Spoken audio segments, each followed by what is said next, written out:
His knee. He's playing golf this week. No, you don't know that. Kerr mentioned it. You don't know that for sure. But I know after the fact. The bottom line is, if we came in here today and they lost and got down 100 yesterday with no Steph, I would feel better that Steph's getting rest.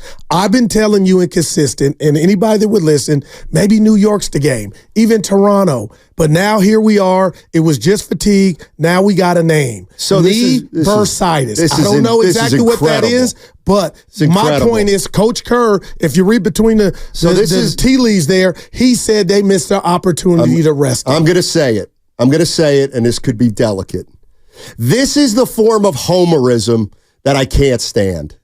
You're defying science. The head coach is telling you Steph Curry's going to be playing golf today or tomorrow. But you are going to say you're more worried than Steve Kerr about Steph's whatever he's got going. No doubt. Okay. Well, then if Steve Kerr was truly worried, do you think he'd be like, Steph, you probably shouldn't play golf today? My point is, he said that yesterday. Okay. I told you before game one of this trip in D.C. that Steph should sit. So I was there. The bat signal for me went off way before yesterday after Coach Kerr watched him go 2 of 13 from the field, 0-9. And he's had more and more games like that this year. Not recently, or not just this recent game. Curry's had some stinkers this year. I bet he's had more really bad shooting 3 nights than he's had at any point in his career. Well, he went through a spell when Dre was out, and then he went with 24. His last 32 was just like video game stuff. But my biggest thing to you, partner, and I mean this, I don't know I ain't shot like Curry. I'm no pro athlete. So I don't know how to get out of whatever it is. My point and theme was rest this guy. He is everything. Rest this guy one of the 4 games. They didn't. They pulled him yesterday.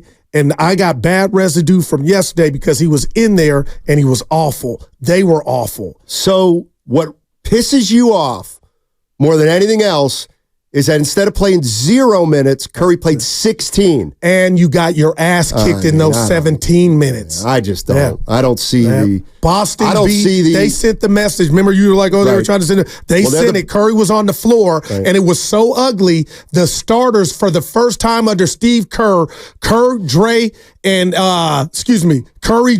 Clay, no Moss. I've never seen that. That was a colossal mistake to me, just from the Curry component, that they didn't even run him back out there because the game got so ugly in 24 minutes. What did you learn yesterday? What did we learn yesterday? That there's a gap between Denver, Boston, and the Warriors, but I didn't know it was that big. Okay. We got Pandya coming on in 3 minutes. Oh, God. I got to thank him, too. For what? You don't listen to him. He called me about my issue, which I'm back. Look at him. You saw me. I sent the picture walking into Kaiser in the rain. Hey, man, you got your excuse. I put it on the vine. Congrats. You got your excuse for Curry. There you go. That's clearly what we're talking about here. Bursitis is going to set him back for the next 6 weeks. No. You know what? Watch Pandya say everybody's got a form of bursitis. It's just sometimes it's inflamed. Let me tell you what Pandya won't do. Tell me. He will not give you a timetable.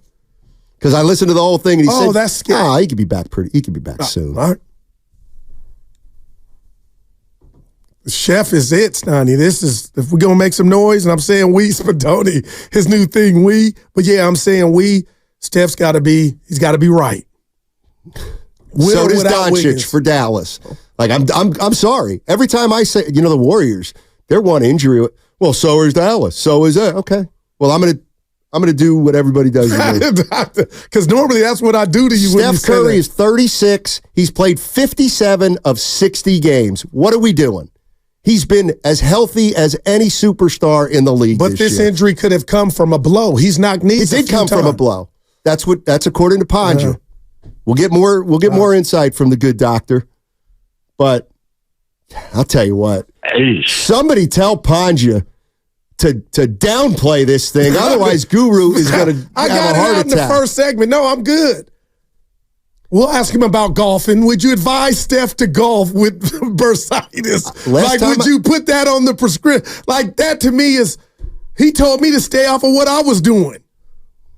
Oh my God. Physical therapy. You're making it out more. I know you're so good at it. You're making me seem worried more. Like I told you I wanted him out one game on this trip. Okay, and if it were 2, I would have been fine. But when you see then you would have gone 2-2. Then you would have gone 2-2. We don't know that. Oh, now, but he's so important. Yeah. Like, is he so important or is he not important? Well, I think he could have beat what's left of the Knicks without him. I don't know about that. 888-957-9570 is the number. Dr. Pandya joining us momentarily. He's going to get into bursitis. I can't believe it. The guy has missed 3 games this year. He played yesterday.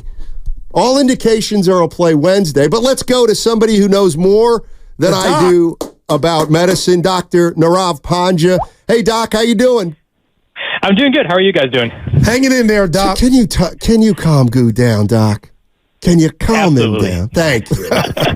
Thank you. Absolutely. So it sounds bad, but simply all this is we've got this little bursa in front of our knee, and when that gets impacted, whether it's a fall or someone running into you when you're shooting a three-pointer, that area will get inflamed. The fact that he was able to play means that there probably was pretty minimal swelling. Usually for most of these cases, it takes a couple days. It's not a big issue unless you're repetitively falling on it. So I think he's going to be fine. Doc, let me ask you this. We played some sound from Coach Kerr alluding to the possibility that, during these off days, Curry may golf. Does that strike you as, hey, no, stay off of it, or is that just par for the course? I think it's par for the course. I mean, I think in general, this is going to get irritated if you're doing really high impact things. You're exploding, you're jumping, you're running. The key is you want to do some sort of physical activity so you don't get stiff. You're not really impacting it. So golf is actually the perfect thing that'll keep you nice and loose without having contact to it. So I think that's a great idea. Look at the Doc. Is there anything that, it sounds to me like the only, I don't want to say danger, but the only issue could be if he hits it hard again in the same spot? Yeah, that's typically where it'll be an issue. So you either get it, you either keep hitting it multiple times, or you hit it in the same spot, and then it just swells up. Very rarely do these become chronic, where then you need like injections and drainage and steroids. Like this is something that should, barring some sort of big impact or him going crazy in terms of working out, should not be a long-term issue. Doc, during the telecast, they had mentioned Klay Thompson went to the locker room dealing with a little hamstring tightness. Anything to see there? Obviously, they got a game Wednesday. We'll be able to see how he's feeling, huh? Yeah, I think if he's back out Wednesday, they're probably more cautious with him. Obviously with him, with all his injuries, his age, something that may keep, a 21, 22-year-old player where you just let him play, they're being a little bit more cautious. The key thing with a hamstring for NBA players is that just like when he tore his ACL, if a hamstring issue is there, you can be more susceptible to something else. So if they're keeping him out, it's probably more caution given everything he's been through than something that's serious. Doesn't seem like, based on what they showed in the game, this is like a major issue. Probably just more caution than anything else. And then real quick, how about Pods, Brandon Podziemski? Yeah, I think that more cautionary than anything else. I think Kerr said that he's going to play on Wednesday. So, when these young players get to this time of the year, game 50, game 60, their bodies are going to start feeling these kind of things because they didn't have that long a season.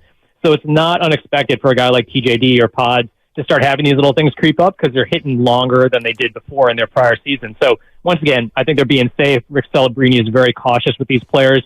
So hopefully we'll see him back on Wednesday, as Steve Kerr was saying. Do you have anything else to ask Dr. Pandya to try to alarm Warrior fans for no reason? The doc is so real. The Johnsons, my wife, everybody wants to thank you for taking time out your busy day to call and talk to me about what I was going through. It went a long way, Doc. I appreciate it. Oh, anytime. Anytime for anyone on the station, guys. You're family. You're family. Thank you, Doctor. Appreciate the call in. That's Dr. Nirav Pandya. Don't forget, cleared to play tomorrow at 4 o'clock with Willard and Dibbs. Dr. Nirav Pandya. Cleared to play tomorrow with Willard and Dibbs. They won't get mad. We had them. Now this is where I don't know. Talk to him. Do you feel a little bit like you overreacted? Oh no, we gotta watch. We got games to play and the season to finish. We'll watch and we'll judge accordingly. I'm hoping I'm wrong. And when we see Steph, I'm gonna tell him after the Boston game, Steph, I was worried about the bursitis. Well, no, right. But it isn't nothing. Warriors are essentially healthy right now. Clay's hammy.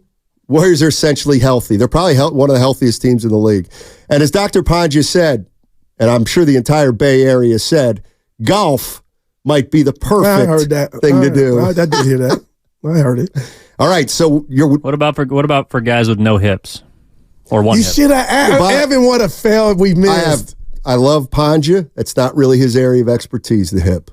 Actually, I don't know if it is or not. Well, I'm telling you. I have my own personal physician. Okay. I don't rely on a guy that isn't even my primary care physician to call me by doing me a favor. I wouldn't put a guy out like that who's a real doctor, but not mine. I'm a little worried. You two What now? Willard and Dibbs, that's their guy.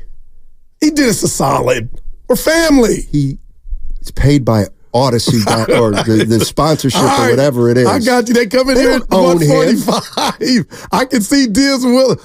Willard will be fine. Dibbs, just don't do a live remote from UCSF.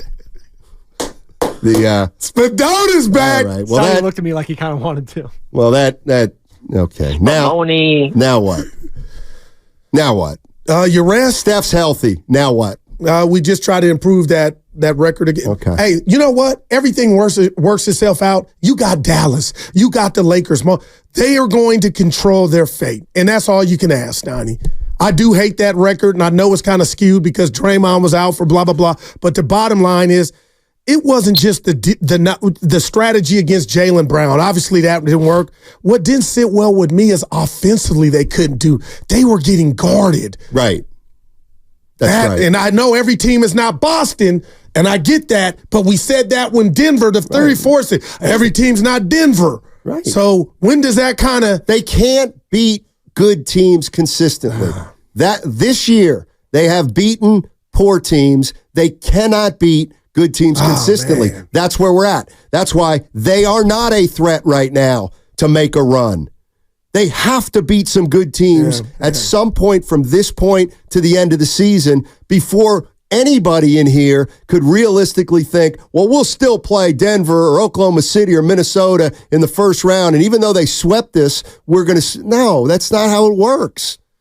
And even if you do pull some kind of upset, you're not going to win in the second round. Like, you're not going to beat Denver, who you're 0-4 against, then maybe have to play the Clippers, who you're 1-3. Like, you're not going to win two series like that. Go beat Milwaukee, then beat the good teams. You got Chicago, got a back-to-back. Well, maybe, I don't know who they have left. I think they have a Clippers once. No, they don't have a Clippers once. Dallas a couple times. They got Dallas a couple times. Lakers. They got Minnesota. They got the Pelicans. They got Milwaukee. Lakers. You know what? Beat those teams. Go 5-2 against those teams on the way in. Gotta go.